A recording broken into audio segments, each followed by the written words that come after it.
Kakos Industries is ad-free. To help keep it that way, please visit kakosindustries.com/Patreon, that's Patreon, and consider a pledge of $1 or more a month. What you are about to hear might take you back to that one memory you have from childhood where something very much impossible occurred. It will not help you to make sense of it, or determine if you were dreaming or not.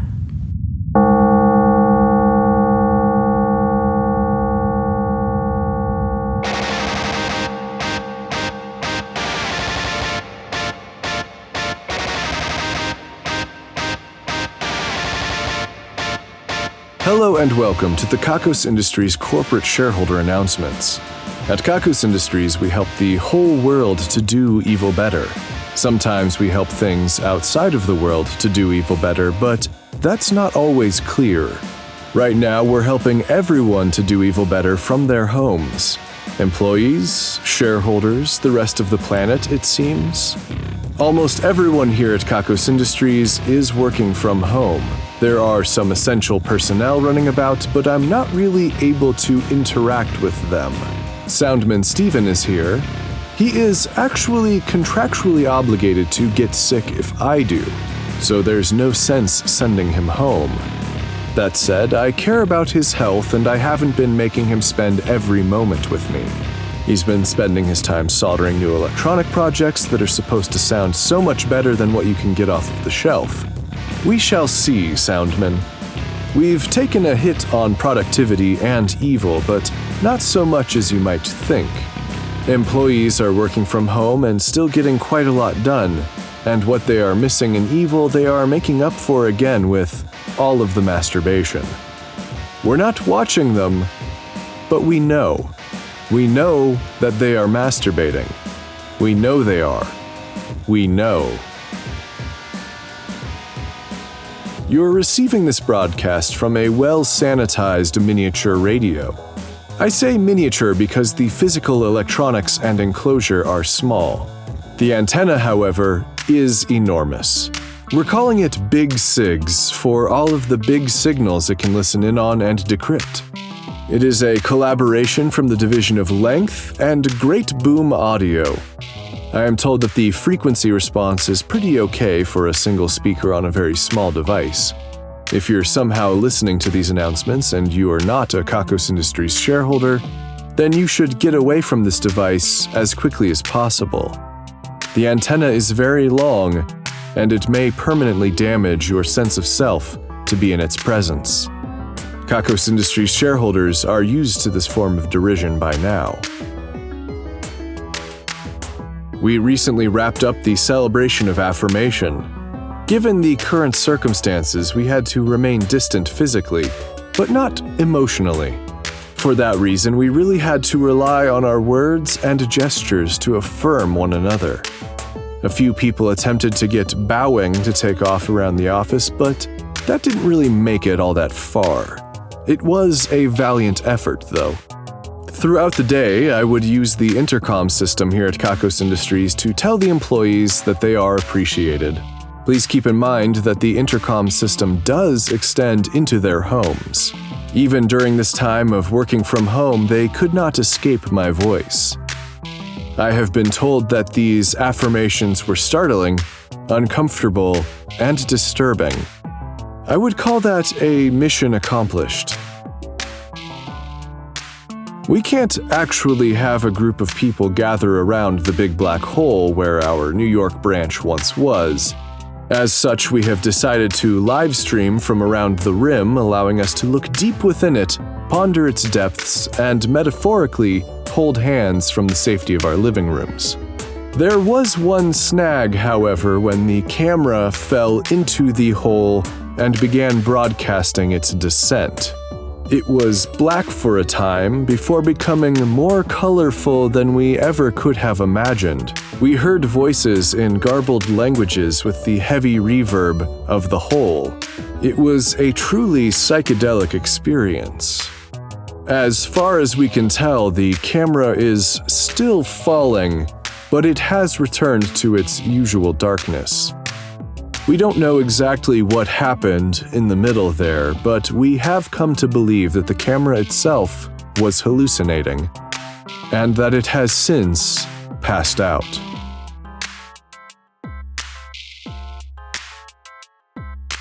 This time last year, we endured the thwickening with the Church of Crumbs. While we haven't had any interruptions in a while, it seems that the Church of Crumbs is still meeting on the regular without any precautions. They're going to get some people hurt.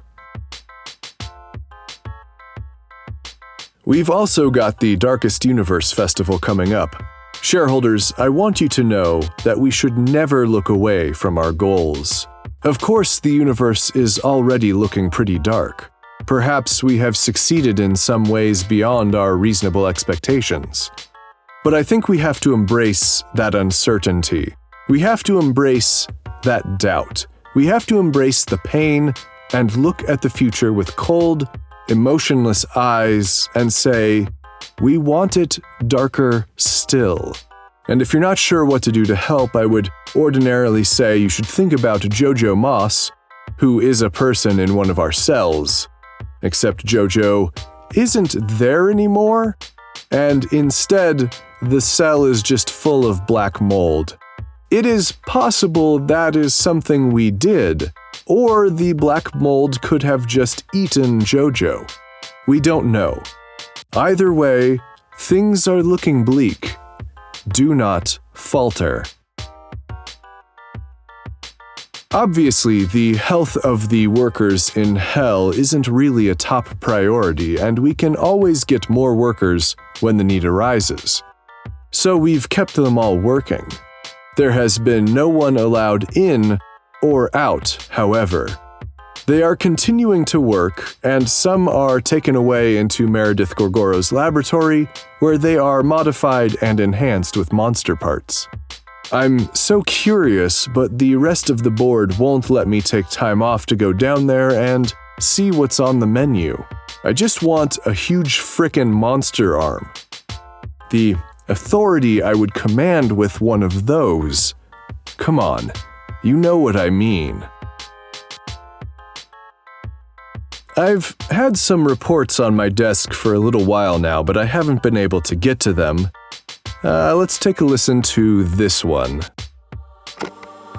Dear Corin Deef III, this is Ash Cash from the Department of Obliviously Evil Office Restructuring, or The Door.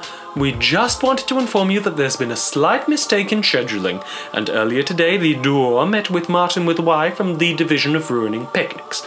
Nobody's fault, all just a tiny misunderstanding, but unfortunately the tiny model skyscraper of despair is now suffering from a slight infestation of wasps. Wasps that are still very much just regular-sized wasps to us, but from the perspective of the shrunken Kakos employees inside our tiny model skyscraper of despair, these wasps are big.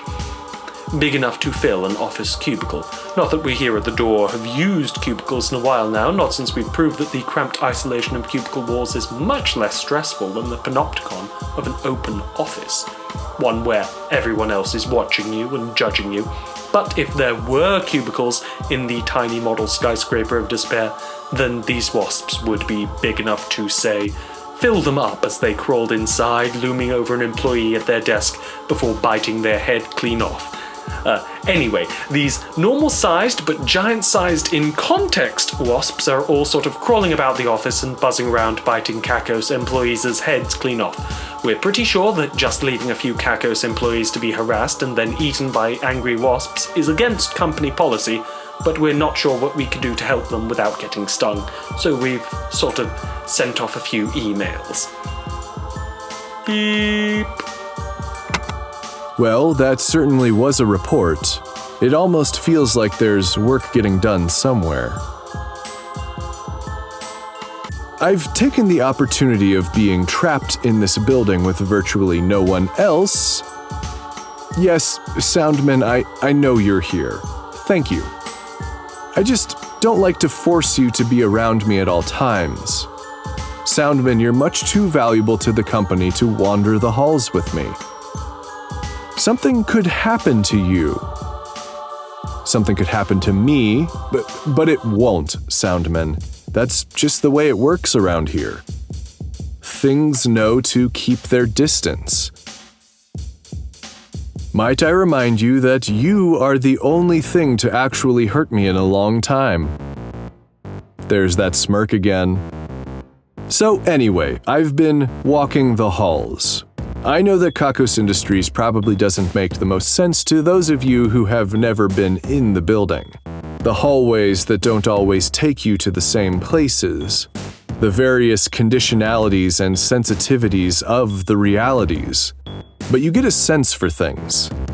Certainly, the halls and floors and basements and laboratories have been warped by years of wanton experimentation on the very fabric of reality. But if you let go of the need for things to make sense, then things will slowly start to make sense again. Moving clockwise or counterclockwise might bring you higher through the building, while crossing through the floors diagonally might bring you down. There are exceptions, of course. The elevators almost always take you where you intend to go, but they rarely take you where you need to be, and that is a serious drawback. The placement of labs and the space that they take up is certainly confusing, but things take up the space that they need, and we find a way to fit it all in. I've recently spent some time strolling the various lawns here at Kakos Industries. From a distance, it may look like we import and maintain lawns of various climates and temporalities. But when you stroll through one of the lawns, you see that it simply is where it needs to be. It just also happens to be here at Kakos Industries. I know sometimes we can seem like a closed book, but I thought I would share that to give you a better sense of where we are and how we operate. Jasmine Ashna and Dr. Dunkelwissen are not working in person these days. The couples in their test rooms, however, can't get away from each other now. They're still stuck in isolation. They had better keep fucking, I guess. Otherwise, the boredom will set in. Perhaps they might discover something. We're still trying to figure out who got the hot genes. It has been somewhat awkward because Alvin Chiklis, Monica Walden, and H.P. Orgelson still have conference calls, but some of their coworkers have been getting confused by seeing them in windows on their computers. They have been trying to tip and take things private. They believe that these hot individuals must be sex workers in cam shows. It has certainly made work harder for these three and a few others out there, but only one of them got the hot genes. Which one was it? We're, still working on it. I've got another report from this division, the Division of Evil Office Restructuring or whatever. I really let these stack up on my desk, I guess. Dear Corindif III, this is the door. We were a little hasty in sending our last message to you. There is no need to worry about loose wasps eating shrunken office workers. We're getting some very good data about how Kakos employees would fare in the event of an invasion of giant employee-eating wasps. Our tiny model office's employees have so far been fending off the wasps with office chairs and cans of deodorant, and most of them have locked themselves in one of the door's patented, very not nice meeting rooms. Between the really bright lights, the way the wasps outside can still stare in and buzz, and the loud and barely functional ventilation, the not very nice meeting rooms aren't really a comfortable space to hold a calm and orderly meeting in, let alone one to hide in, and the wasps are presently eating one of the employees that they bit the head off of. But we can confirm that it was one of our Helens, Helen being one of the employees that we hired to spray too much air freshener around the place.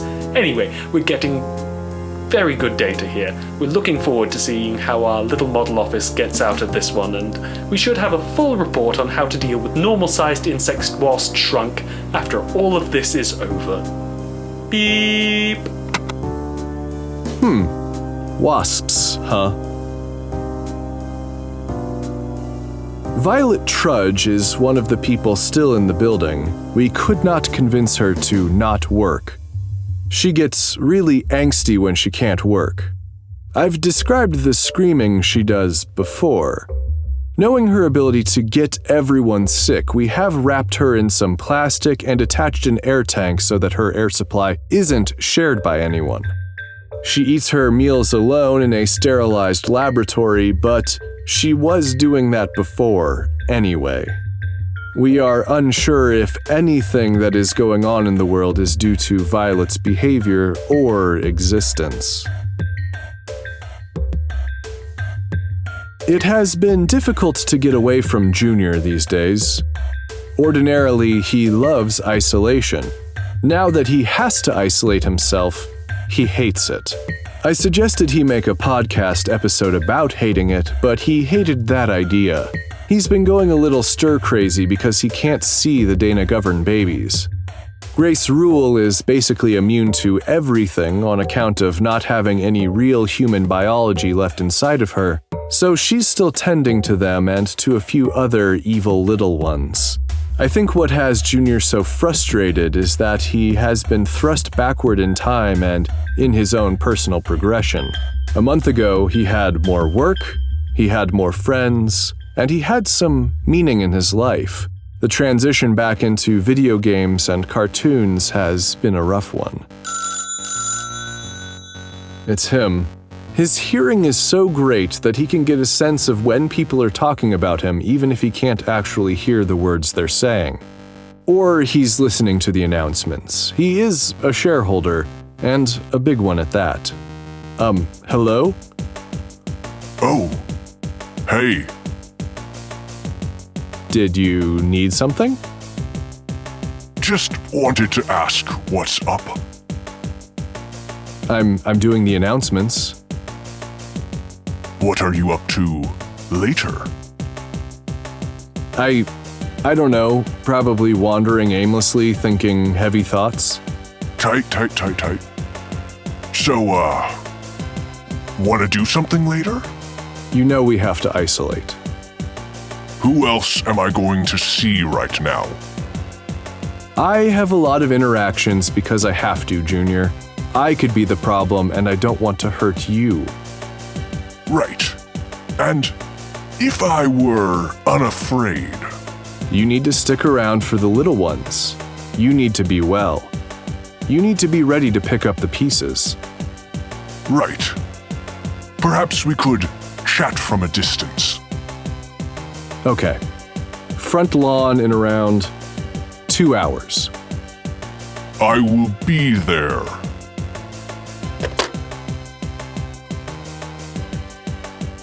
Found another tape from my grandfather. It was on my desk this morning. I listened to it already, but I'll share it with you. One of the things they don't tell you about old age is how lonely it is. Certainly I have a lot to offer, but even my old stories are becoming pointless. The world moves so quickly there aren't even lessons to learn from my life. It's all different now. It's less relevant. That's what makes me wonder about Melantha. How can she continue as she is? I think maybe it works because her mind doesn't know a time or a culture. She adapts to whatever she is because none of this is hers. She just slips in and acts as if she was there all along. I've looked into it. She wasn't born where you might think, not from the way she talks, if any of it's true. So she can reinvent herself as many times as she wants because what's underneath doesn't really belong anywhere. That's gotta be awfully lonely. Maybe that's too unkind. I think about being young again sometimes, but why would you want to be young with all of these old memories? It would defeat the point. You would look young, but you would know all of the pain, the disappointment, the difficulty. The spark in the eye, the optimism, the fascination with everything new, and everything is new to you. It's not there.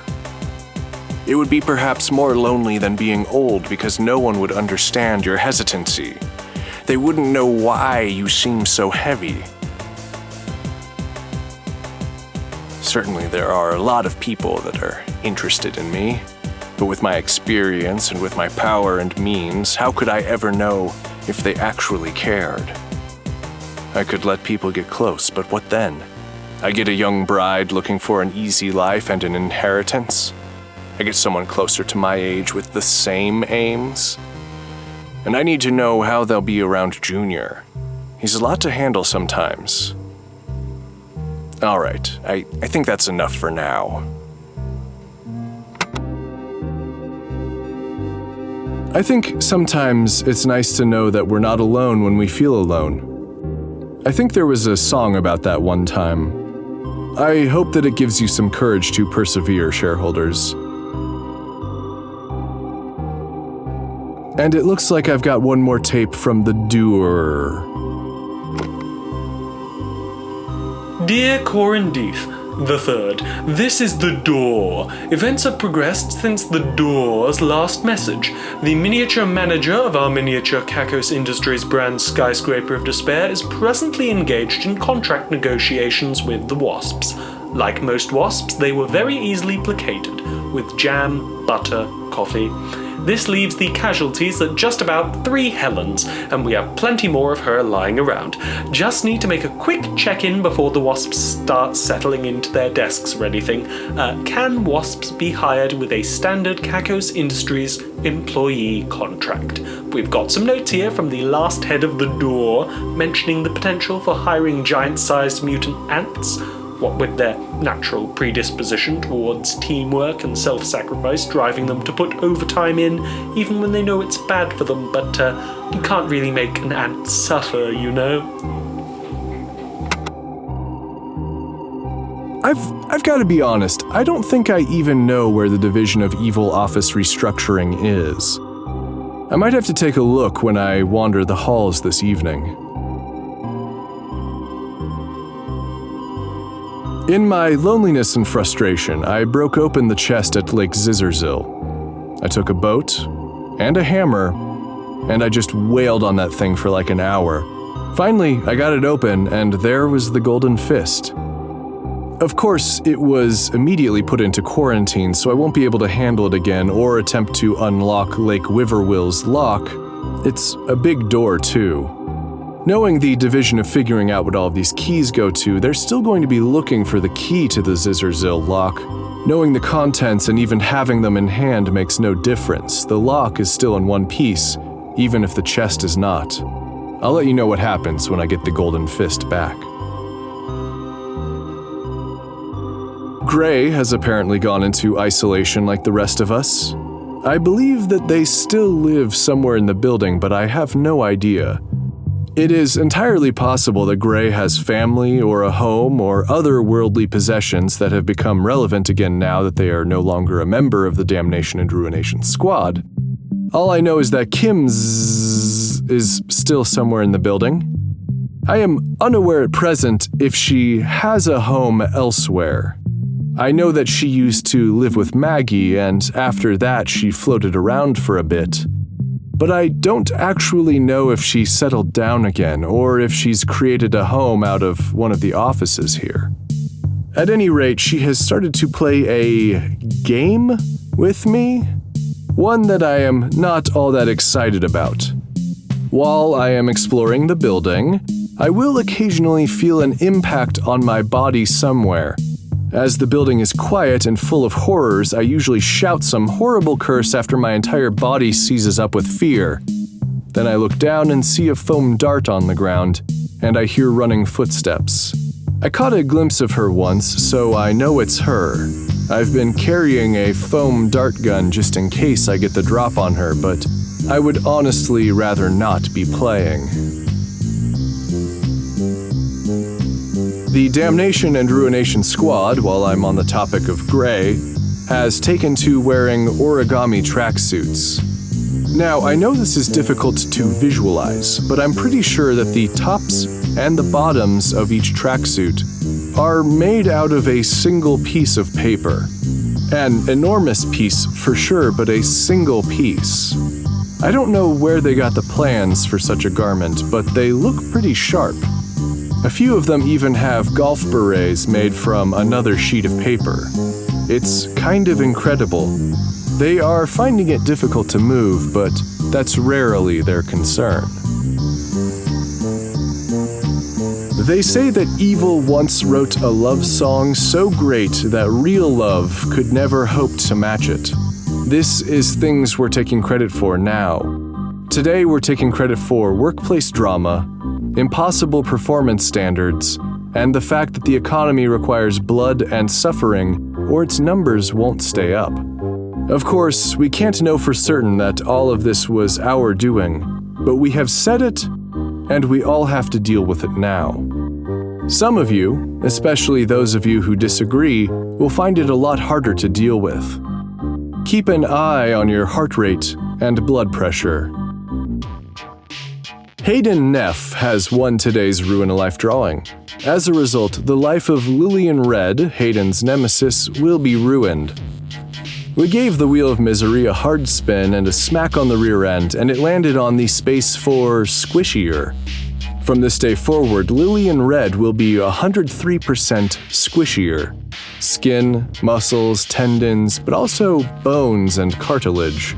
If you rest on Lillian's shoulder, Lillian will begin to compress downward like a stress ball. For evil measure, Hayden Neff will be 13% more rigid, but not in the way one might hope. Congratulations on the win, and best of luck. This brings us to the end of our announcements for today. This radio will begin to play soothing ocean sounds. They aren't dangerous. We're honestly just trying to make sure that all of you make it through this thing. You can listen or not, up to you. Please take it easy, shareholders, and take care of each other. There's a lot more evil for each one of us to do. The numbers are next.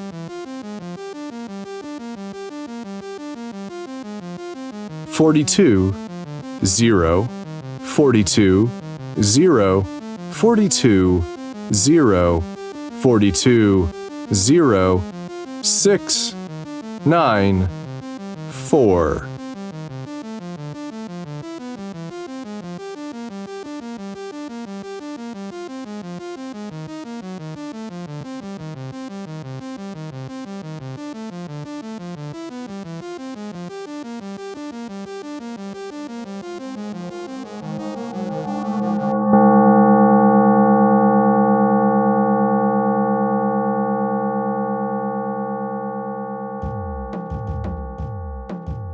Kakos Industries is written and produced by Conrad Mishuk, who is also the voice of Corin Deeth and the composer of the music. The introductions are read by Kitty McCauley, and the credits are read by Brianna Kittle, a woolly one-third barbarian. The head of the door was played by Cal Turner. You can find them on Twitter at AgendaGorgon. Please visit kakosindustries.com for news, extras, and more episodes. There are also transcriptions on the website if you'd like to read along with the Kakos Industries announcements. That's KAKOSINDUSTRIES.com.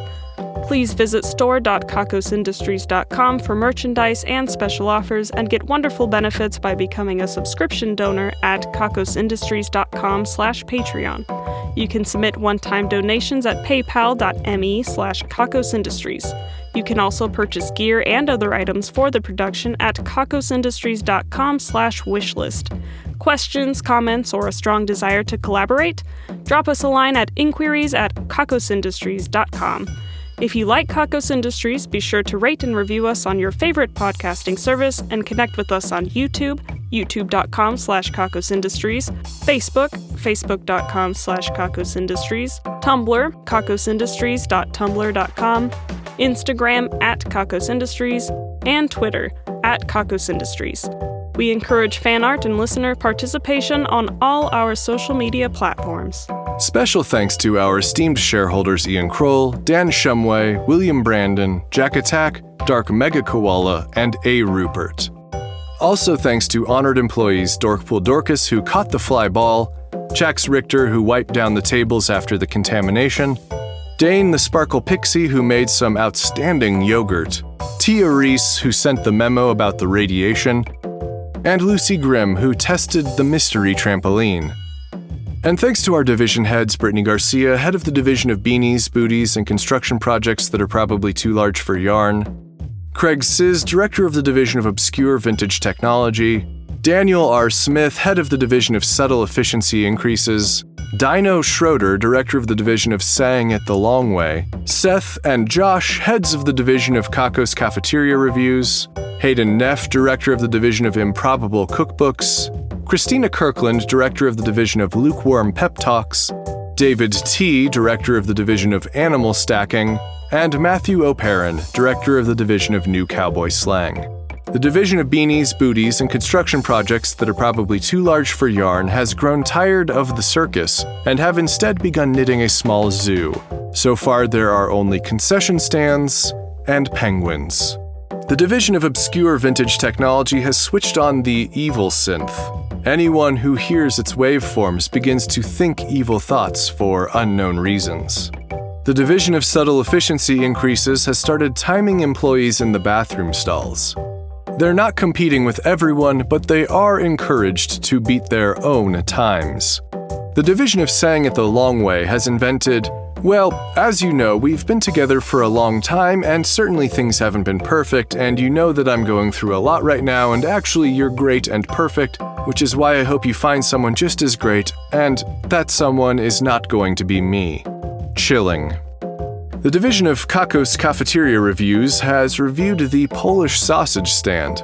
Delightfully oily, crispy, and grilled to perfection, sauerkraut to die for, 7 out of 10. The division of Improbable Cookbooks has finished up the manuscript for Cooking with Play-Doh. It features 337 recipes, all featuring children's sculpting toys. The division of Lukewarm Pep Talks just heard out Yanni Mobani and all of his woes about relationships. They responded with, "Hey, at least everything sucks for everyone, right?" The division of Animal Stacking has successfully put a zebra on top of a moose, on top of a goose, on top of 2 ewes.